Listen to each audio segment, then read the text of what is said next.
지난주 49장에서 야곱은 12아들들을 불러서 분량대로 축복을 하였다 그랬습니다. 분량대로 축복을 하였다, 그 말은 12아들들 각자가 살아온 삶과 또 그들이 가진 믿음의 분량에 따라서 축복을 하였다, 이렇게 이해하시면 되겠어요. 그래서 야곱의 실질적인 장자는 르우벤입니다. 큰아들은 르우벤이에요. 근데 이 르우벤은 아버지의 처피라와 부적절한 관계를 맺는 일로 인하여서 장자의 권리를 박탈당하게 됩니다. 그래서 우리는 죄라는 것은 많은 것들을 잃게 하는 것이다, 이렇게 이해를 하시면 돼요. 그리고 시몬과 레위는 야곱의 둘째 아들과 셋째 아들이지만 그 르우벤이 잃은 장자의 권리를 이어받지 못했어요. 그 이유를 성경은 이렇게 설명합니다. 당시의 거룩한 의식인 할례를 통해서 세겜을 속이고 분노와 혈기대로 무자비한 복수를 행했기 때문이다, 그렇게 성경은 말합니다. 그러니까 그런 것들이 얼마나 하나님이 우리에게 주시는 유업을 방해하고 잃게 하는지를 아시라, 그 말이요. 결국 그 장자의 권리가 누구한테로 가냐? 왕권, 통치권은 넷째인 유다에게로 가고, 그리고 두 몫을 받는 축복은 요셉에게로 갑니다. 그러면 유다는 어떤 사람이냐? 유다는 아버지와 가족 공동체를 위해서, 오늘날로 치면 교회 공동체를 위해서 자신을 희생하고 헌신하고 책임을 지는 모습을 보여준 사람이 바로 유다였어요. 유다. 그리고 요셉은 형들에게 그렇게 시기를 받고 질투를 당하고 미움을 받으면서도 온갖 고난의 시련을 겪고도 억울한 누명까지 쓰고도 원망 불평 없이 오직 믿음으로 잘 참고 잘 견디고 잘 이겨냈던 사람이 요셉입니다. 그래서 그런 요셉은 오늘날 우리들에게 예수 그리스도의 모습을 비춰주는 사람이다, 이렇게까지 해석을 하는 거예요. 그렇죠? 그런데 이제 중요한 거 하나가 있잖아요. 훗날 출애굽기에 의하면 레위 지파는 받은 저주를 축복으로 바꾸게 돼요. 이스라엘 백성들이 금송아지를 만들어 우상을 숭배할 때 거기에 유일하게 레위 지파가 참여를 하지 않아요. 그리고 여호와의 말씀에 순종하여서 여호와의 편에 서는 자들이 바로 레위 지파가 나와서 서게 돼요. 그리고 우상을 숭배한 자들을 처단을 해요. 그래서 그 일로 인하여 레위 지파는 그러니까 회개하며 여호와의 말씀에 순종하고 여호와께 헌신을 하고 충성을 하였더니 훗날 레위 지파는 하나님의 성막 안에서 봉사일을 하는 복을 받게 됩니다. 그러니까 여호와 하나님 앞에 회개하고 순종하고 헌신하고 충성하는 것은 저주를 축복으로 바꾸는 거예요. 중요해요. 여러분, 길이 없는 게 아니에요. 답이 없는 게 아니에요. 우리가 그 길을 못 가서 그래. 여러분 생각해 봐요. 이제 하나님의 창조로 시작된 창세기는 인간의 타락과 하나님의 구원 약속과 그리고 오늘 마지막 장에서 야곱의 성대한 장례식과 요셉의 죽음으로 끝이 나고 있어요. 여러분 정말로 속지 않기를 바랍니다. 정말 속지 마세요. 창조의 능력이 없는 존재는, 죽는 존재는 다 사람이거나 피조물입니다. 절대 속으면 안 돼요. 요즘처럼 믿을 사람이 어디 있다요, 세상에. 다른 신은 없습니다. 다른 신은 절대로 없어요. 창조주 하나님 외에 다른 것을 믿고 다른 것을 섬기고 사는 것은 다 우상이고 이단이고 사입이고 가짜입니다. 부활하신 우리 주 예수 그리스도 외에는 다 가짜입니다. 가짜예요. 제발 사람 믿지 마세요. 세상. 오늘날 세상을 의지하고 사람 믿다가 당한 사람이 한둘이 아니에요. 성경은 말씀합니다. 다른 이로서는 구원을 받을 수 없나니 천하 인간에게 구원을 받을 만한 다른 이름을 주신 일이 없음이라 그랬어요. 사도행전 4장 12절에 정확히 말해요. 창조의 능력이 없는 것은 사람이나 피조물이에요. 야곱은 그래서 이제 조상들이 묻힌 가나안 땅 막벨라 굴에다 자신을 장사해 줄 것을 유언하고 이제 생을 마치죠. 야곱 잘 생각해 봐요. 참 이 풍진 세상을 살다 간 사람입니다. 그야말로 그럼에도 불구하고 인생의 말년에는 죽은 줄로만 알았던 요셉을 만나게 되고 참 얼마나 행복했을까요? 요셉을 만났을 때. 죽은 자가 살아나온 거예요. 그런 요셉을 만나서 걱정이 없이 가장 평안한 노후를 보냈던 사람이 야곱이에요. 저는 그것을 하나님의 위로하시는 하나님의 은혜였다고 해석하는 거예요.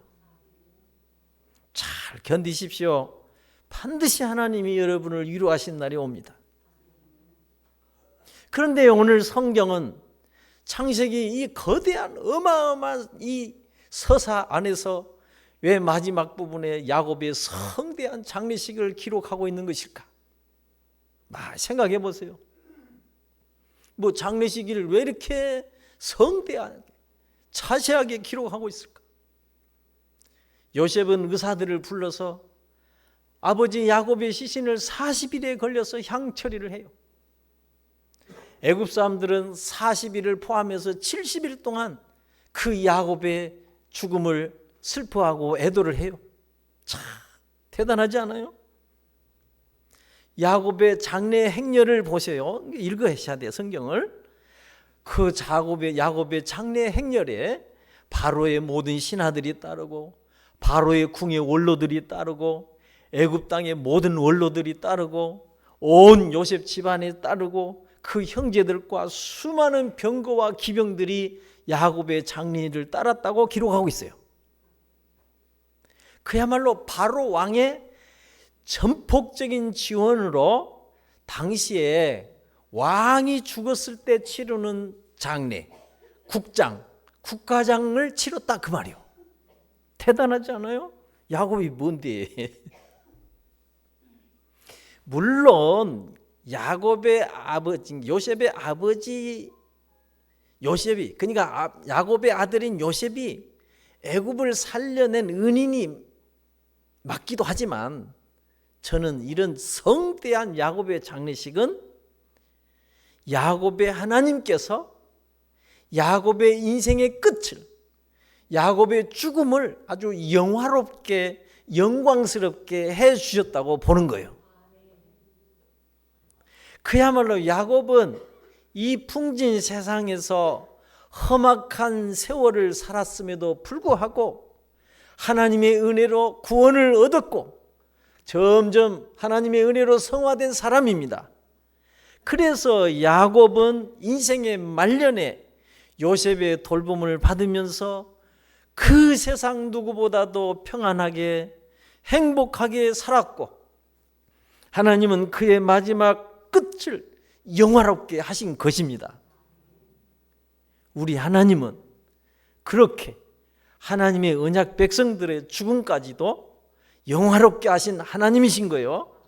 그러니까 나는 믿음 생활 잘하자 그 말이요.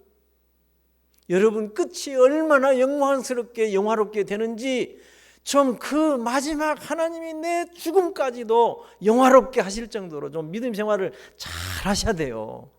야곱을 통해서 보여주잖아요. 여러분, 우리의 인생과 삶은 처음부터 마지막 죽음에 이르기까지 하나님의 은혜가 있어야 돼요. 그래서 우리는 어떤 중에도 이 믿음의 신앙을 잘 지켜야 돼요.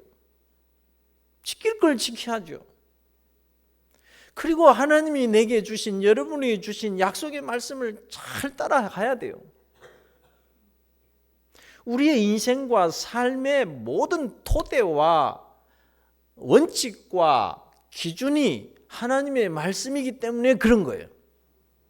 그러니까 여기에 다른 것이 섞여 있거나 다른 것을 기준으로 삼을 때는 혼란이 찾아오고 어지럽게 되고 복잡하게 되고, 그리고 언젠가는 그것이 무너져요. 잘 생각하셔야 돼요. 하나님은 거룩이라는 말 자체가 다른 걸 섞으면 안 된다는 뜻이에요. 다른 걸 섞으면 아주 거룩이 사라지는 거예요. 복잡해지는 거예요. 왜냐하면 세상을 누가 졌어요? 온 세상과 만물과 인생을 지으신 분이 하나님. 그러니까 그 하나님만이 영원히 흔들리지 않으시고 무너지지 않는 근본 토대이기 때문에 그런 거예요. 우리도 야곱처럼 인생의 끝이 그렇게 영화롭게, 정말 영광스럽게, 정말 평안하게, 그렇게 아름답게 되시기를 바랍니다. 야곱도 그랬는데 우리도 그럴 수 있잖아요. 그러니까 우리의 몫은 하나님이 우리에게 주신 이 믿음의 신앙을 잘 지키고, 하나님이 우리에게 이 구원과 영생과 믿음의 소망과 모든 것들을 주시기 위해서 주신 말씀을 잘 따라가면 된다, 그 말이요. 내가 아니라 하나님 말씀이에요. 내가 아니라 하나님이에요. 내가 아니라 그리스도예요. 그러니까 자꾸 기준을 그쪽으로 자꾸 이동을 하셔야 돼. 조금씩 이동을 시켜야 돼. 자꾸 나 중심에서 그리스도 중심으로 이동을 시키고, 내 중심에서 하나님 중심으로 이동을 시키고, 이 세상과 이 세상의 상식과 세상의 법이 아니라 하나님 말씀으로 자꾸 이동을 시켜야 돼요. 그러면 자꾸 여러분이 삶이 안정이 되고 질서가 찾아오고 힘이 생기고 소망이 생기고 세상을 이길 힘과 능력, 권세가 오는 거예요. 오게 되어 있어요. 제가 볼 때 되어 있어요. 안 하니까 우리가 모르는 거예요. 오늘 15절 말씀에 이제 아버지의 장례식이 끝났어요. 그러니까 요셉의 형들이 그냥 두려운 거예요. 왜? 요셉이 과거의 일로 보복을 할까 두려워했다는 거예요. 그동안은 아버지가 살아계시니까 요셉이 어떻게 못했는데, 이제 야곱이 살아니까 아버지가 없어지니까 두려운 거예요. 그래서 형제들이 요셉에게 아버지가 돌아가시기 전에 하신 말씀이라고 하면서 전한 거예요. 그 말씀이 17절. 네 형들이 요셉 너한테 악을 행하였을지라도 이제 바라건대 그들의 허물과 죄를 용서하라 하셨나니 당신 아버지의 하나님의 종들인 우리의 죄를 용서하소서, 그런 거예요. 요셉이 그 말을 들었을 때 어떻게 했다고요? 울었대요.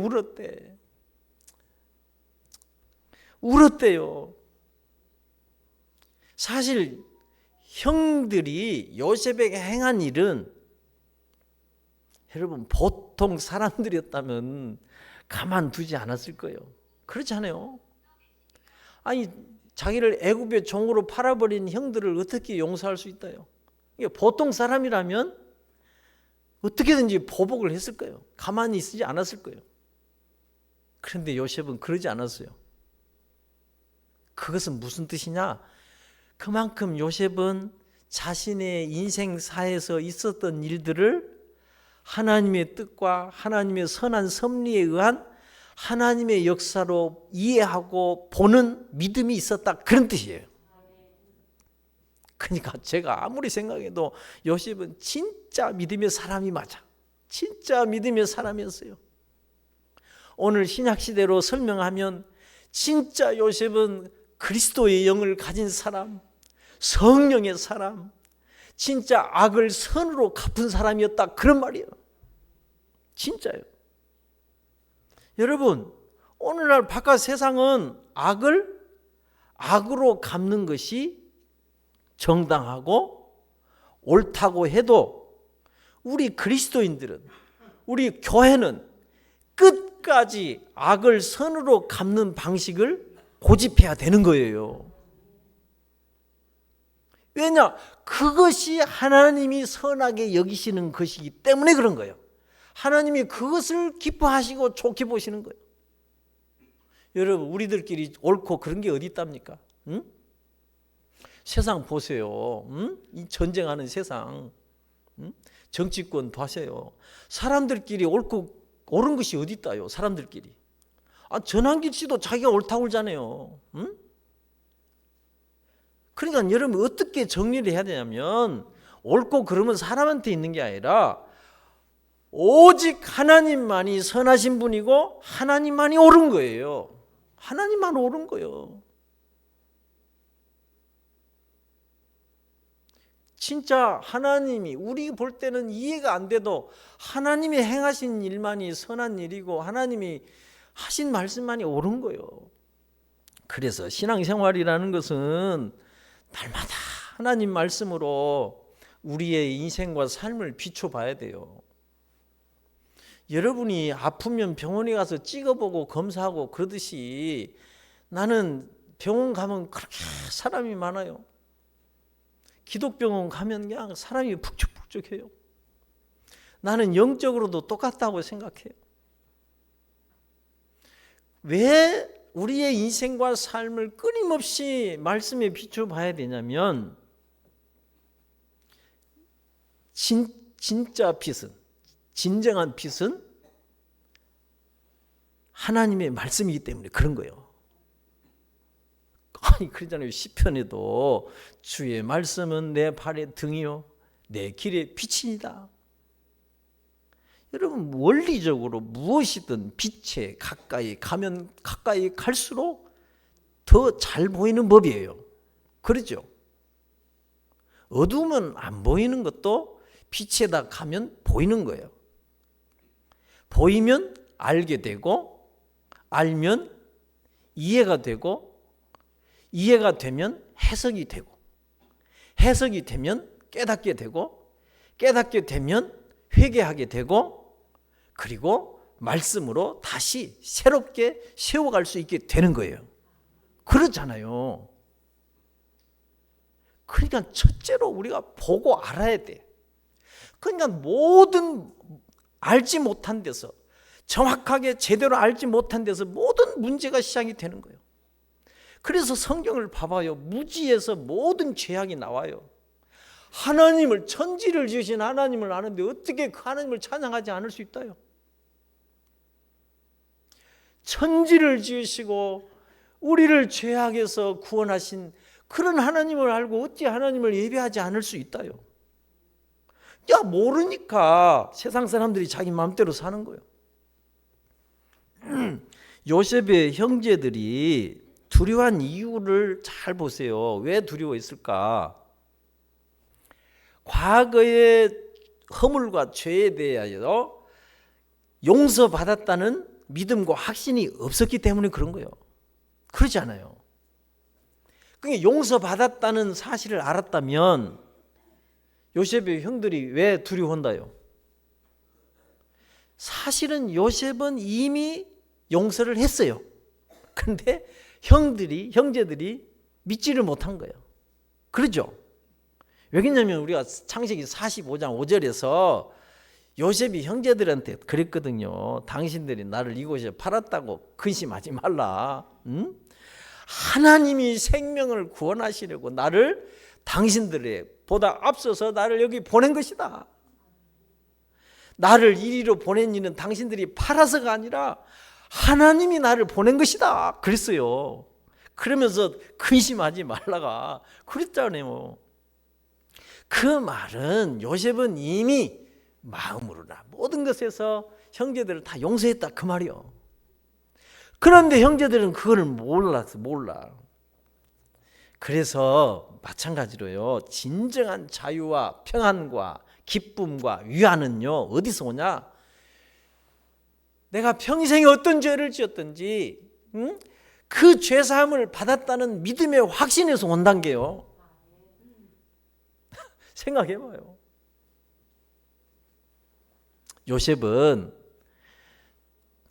타인에게 당한 고난조차도 어떻게 해석했냐면 개인의 불행이 아니라 많은 사람의 생명을 구원하시려는 하나님의 구속의 역사로 받아들인 거예요. 진짜 요셉은 생각할수록 진짜 오직 로마서가 말하는 오직 믿음으로 산 사람이 맞아요. 오직 믿음으로 사는 거예요. 자기 생각이나 어떤 이런 것들이 기준이 아니에요. 여러분, 사람이 인생을 살아가면서 까닭도 아무 이유도 모르고 당하는 고난의 고통은요, 솔직히 견디기 힘들어요. 견디기 쉬운 일이 아니에요, 실제로. 그러나 요셉처럼 내가 당한 고난의 고통이 많은 백성들을 구원하시기 위한 하나님의 선한 역사임을 알고 깨닫고 믿으면 그래도 견딜만 하다 그 말이요. 그러니까 생각해봐요. 그래서 성경은 그런 거예요. 베드로전서 2장 19절에도 베드로 사도를 통해서 우리에게 주신 말씀이 있어요. 부당하게 고난을 받아도 하나님을 생각함으로 참으면, 그 하나님을 생각함으로 슬픔을 참으면 이는 아름다운 것이니라 그랬어요. 이게 무엇이 아름다운 것이냐? 꽃만 아름다운 것이 아니라 여러분이 인생을 살아가면서 까닭도 모르고 이유도 모르고 당하는 고난을 하나님을 생각함으로 그리스도를 바라봄으로 참으면 참으로 아름다운 것이다 그 말이요. 그게 그리스도인 아니겠어요? 그게 믿음의 사람. 이렇게 말을 해도 쉽지는 않아요. 이렇게 말을 해도 우리는 다 요셉일 수는 없어요. 그러죠? 진짜 요셉과 우리는 다르죠. 그러나 우리는 요셉일 수는 없어. 또 우리는 요셉처럼 살 수도 없고, 제가 볼 때 요셉처럼 나도 할 수 없을 것이라고 나도 그렇게 생각해요. 저도. 그렇지만 우리는 요셉을 생각하고 요셉을 배울 수는 있다 그 말이에요. 그래서 우리도 오직 믿음으로, 믿음을 출장 보내면 안 돼. 항상 믿음이 작동을 해야 돼. 하나님의 말씀이 너희 안에 있어. 그래서 성경은 우리 안에 하나님의 말씀이 있어야 돼요. 저장된 말씀이 있어야 돼요. 그래서 오직 믿음으로, 말씀으로 하나님의 선한 뜻을 이루는 일들로 우리가 받아들이면 우리도 조금은 참을 수 있고 견딜 수 있고 기다릴 수 있고 이길 수 있고 또 우리의 믿음의 신앙도 지킬 수 있다. 나는 그렇게 보는 거예요. 생각해봐요. 내가 당하고 내가 겪는 고난보다도 더 중요한 것이 뭐냐? 요셉처럼 하나님의 선한 뜻이고 하나님의 구원 역사인 거예요. 별일을 다 당해도 사람을 구원하고 하나님의 선한 뜻을 이루는 것이 더 중요하고 더 먼저예요. 예수님이 그렇게 해서 우리를 구원한 거 아니에요? 사람을 구원하시려는 하나님의 일로 인하여서 여러분이 형제들에게 고난을 당해야 한다면 여러분은 어떻게 반응하시겠어요? 요셉을 생각하자 그 말이요. 그리스도를 생각하자 그 말이요. 요셉처럼 하나님이 하신 일로, 하나님이 어떻든 많은 사람의 생명을 구원하시는 일로 받아들이고 믿음으로 형제들을 용서할 수 있기를 바랍니다. 그래야 돼요. 그래야 교회예요. 오늘 19절 21절에 요셉이 그럽니다. 두려워하지 마소서. 두려워하는 형제들을 두려워하지 마소서. 내가 하나님을 대신하리까? 요셉도 하나님을 대신할 수 없다 그 말이요. 이 세상 천지에 어떤 누구도 하나님을 대신할 자 없어요. 그러니 요셉이 형제들한테 그런 거예요. 두려워하지 마소서. 내가 하나님을 대신하리까.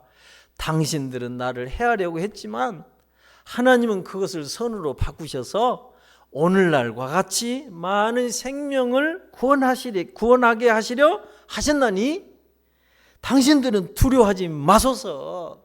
내가 당신들과 당신들의 자녀를 기르리이다. 그들을 간곡한 말로 위로하였더라 그랬어요. 성경은. 기가 막힌 거예요. 생각해봐요. 내가 당신들과 당신들의 자녀를 기르겠다고 간곡한 말로 위로하는 요셉. 그 요셉의 믿음이 얼마나 훌륭하고 그 요셉의 마음 씀씀이가 얼마나 아름답고 좋습니까? 세상 말로 원수 같은 그들의 자녀를 내가 다 돌보겠다. 걱정하지 마라. 신약 성경으로 표현하면 요셉은 그리스도의 마음을 가진 자예요. 그리스도의 심장을 가진 자예요. 우리는 그런 쪽으로 성장을 해 가야 되는 거예요. 그런 쪽으로 자꾸 위치 이동을 해 가야 되는 거예요. 방향성이 그래요.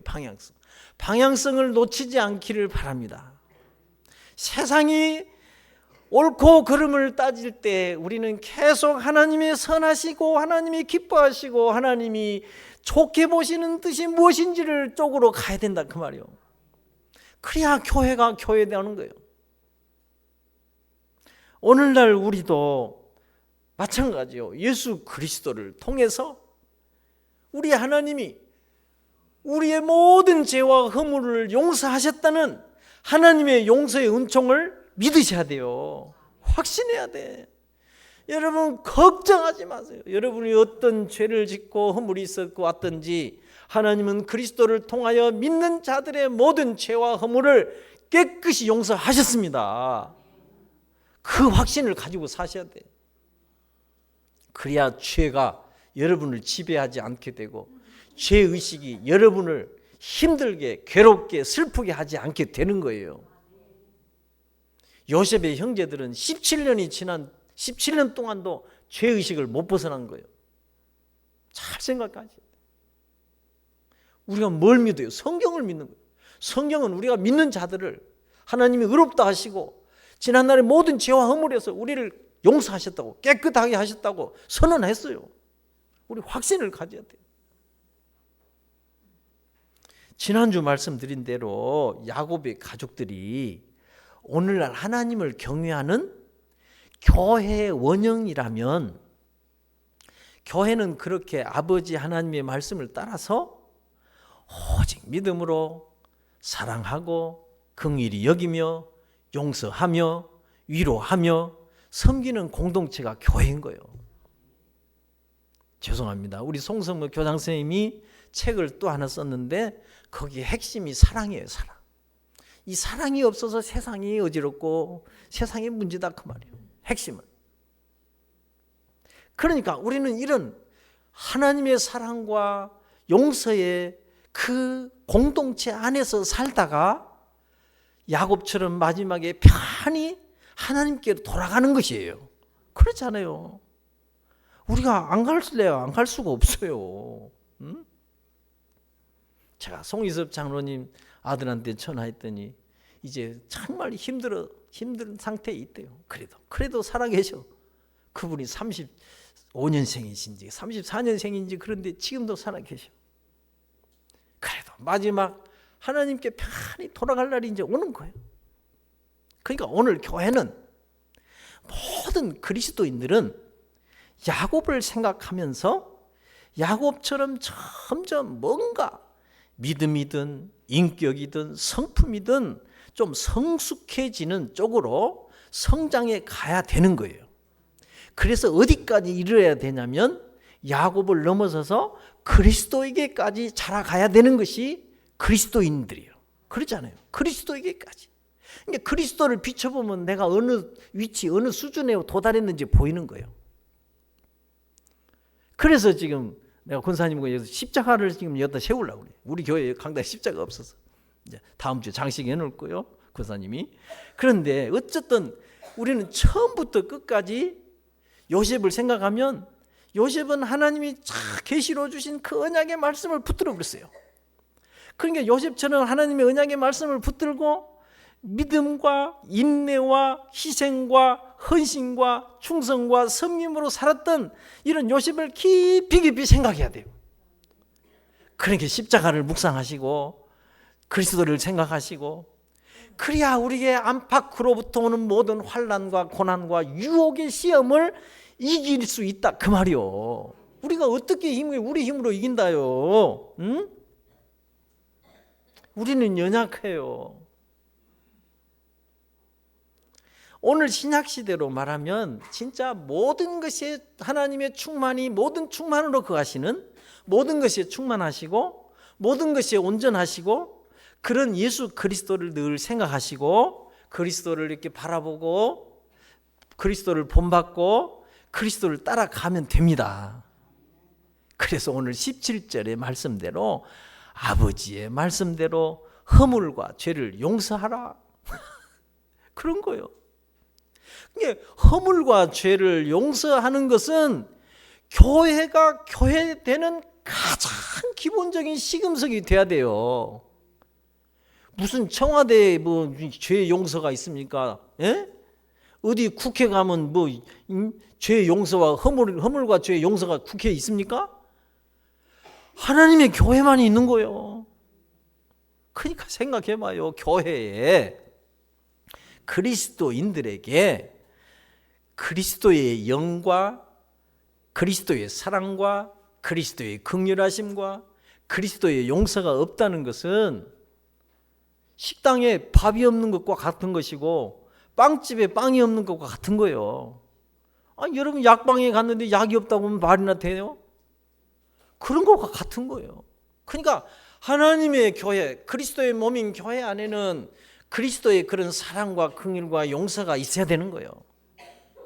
그러면 그 교회는 규모의 사이즈에 상관없이 그 교회가 진짜 참된 교회다 그 말이요. 그런 거예요. 그러니 세상에 봐보세요. 많은 교회 안에 그런 게 있는가? 하나님만이 옳은 거예요. 하나님만이 선한 분이에요. 그래서 이 세상 속에 있는 교회의 세상화, 세속화, 자본주의화를 경고했던 사람이 있어요.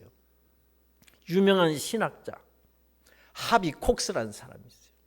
그는 교회가 세상화되는 것을, 세속화되는 것을, 자본주의화되는 것을 아주 엄청나게 경고를 했어요. 그분이 하는 말이 뭐를 말했냐?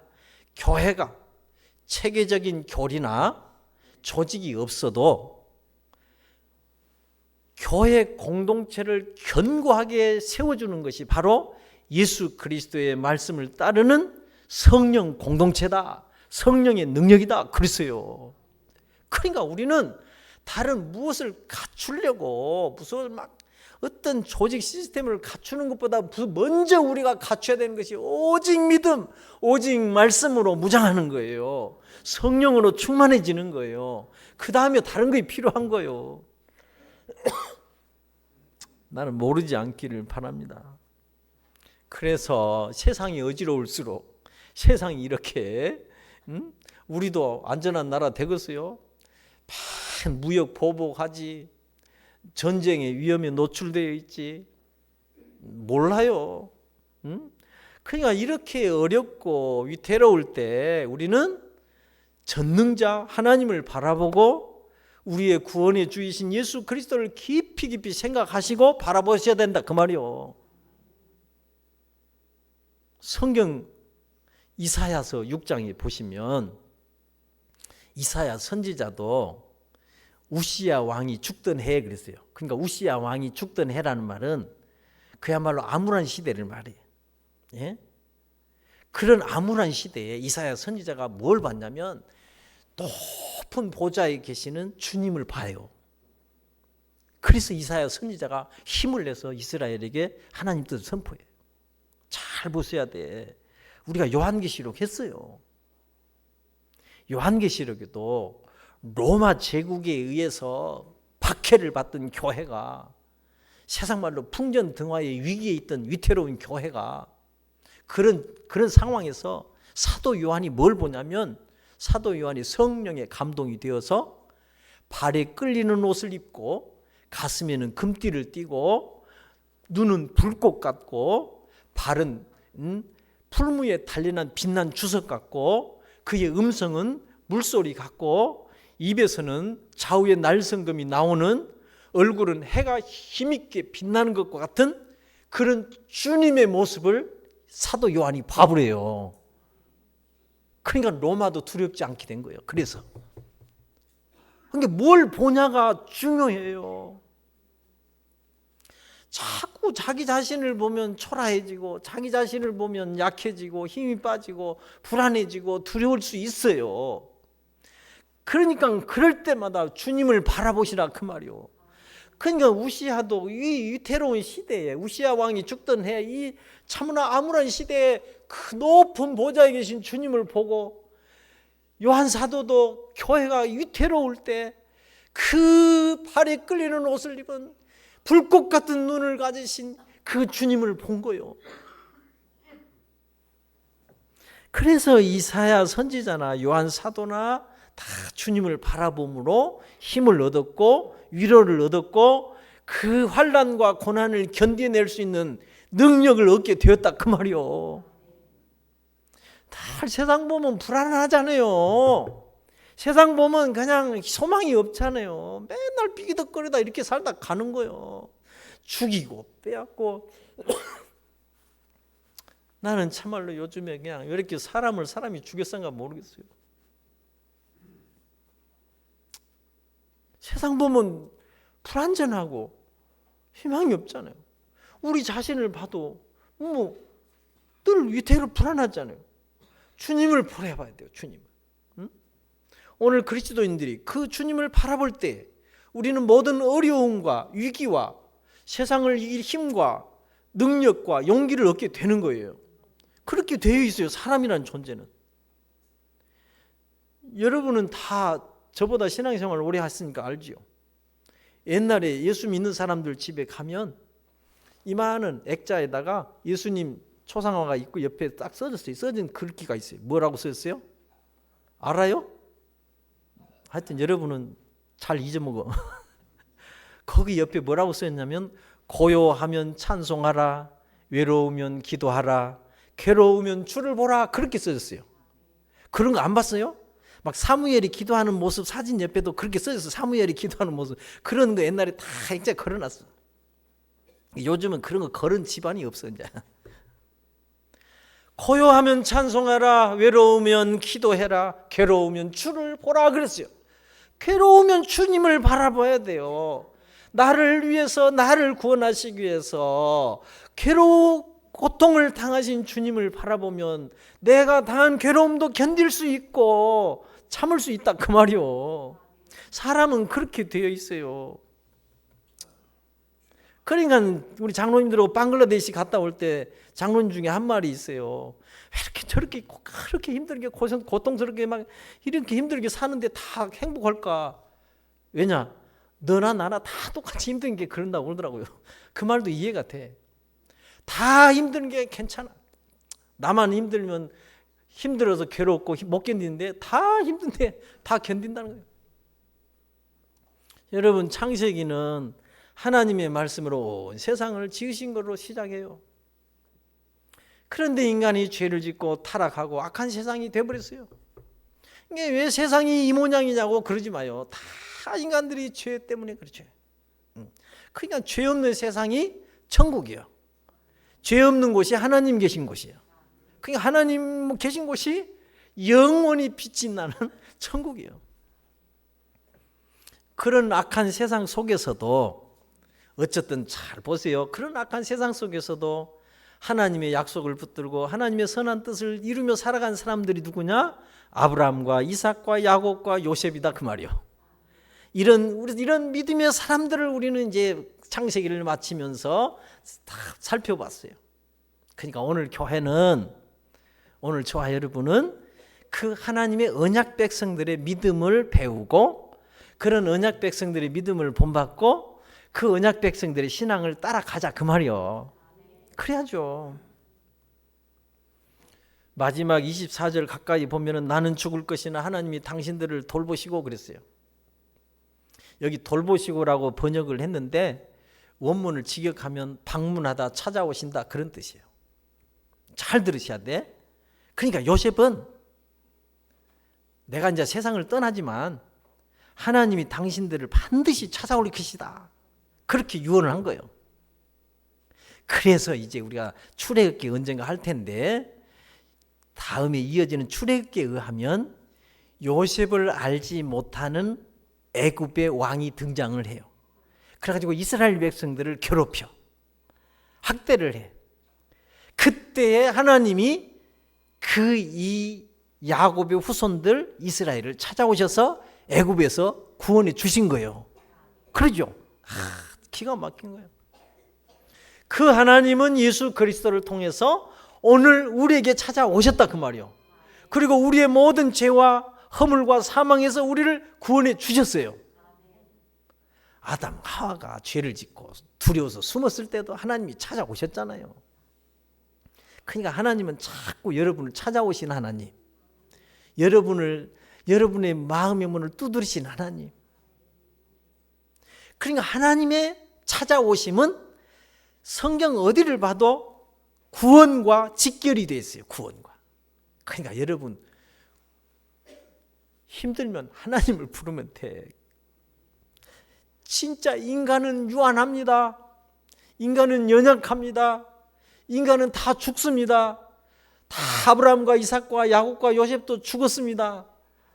하나님만이, 우리 하나님만이 영원히 살아계셔서 구원할 자들을 반드시 찾아오시는 거예요. 그러니 살아가면서 사람만이 찾아온 줄로만 알지 마시고, 하나님, 그래서 사람이 찾아온 줄로만 모든 것을 알면 그 사람을 통해서 하나님이 찾아오신 구원을 놓치는 수가 있다 그 말이요. 그래서 제가 얘기한 거예요. 그 송삼은 장로의 어머니 김효순 할머니, 제가 그 무당 굿 1등한 사람을 제가 전도해서 구원받은 그분이 하나님 구원을 받았고 제가 간뒤 예수님 모셨대. 예수님. 내가 그렇게 그분은 믿었어요. 여러분, 하나님은 반드시 찾아오셔요. 구원하기로 작정된 자는 하나님이 반드시 찾아온 거예요. 오늘 25절에 내 해골을 메고 올라가라 그랬어요. 요셉이 약속의 땅, 가나안 땅, 조상들이 묻혀있는 막벨라 굴에 묻히기를 원했다는 뜻이에요. 그것은 무엇이냐? 인생의 마지막 소망이 뭐냐? 하나님 나라 천국이었다는 뜻이에요. 여러분 끝에 가보시죠. 인생의 끝에 마지막에 도달해 보시죠. 무엇이 소망인지. 우리 하나님 외에 없어요. 그러니 세상이 어떻게 흘러갈지라도, 세상이 어떤 세상이 될지라도 아무리 힘들고 고되고 답답하고 힘들어도 구원과 영생을 주시는 하나님, 그런 하나님 잘 믿고 믿음을 잘 지키면서 살아가시기를 주님의 이름으로 축원합니다.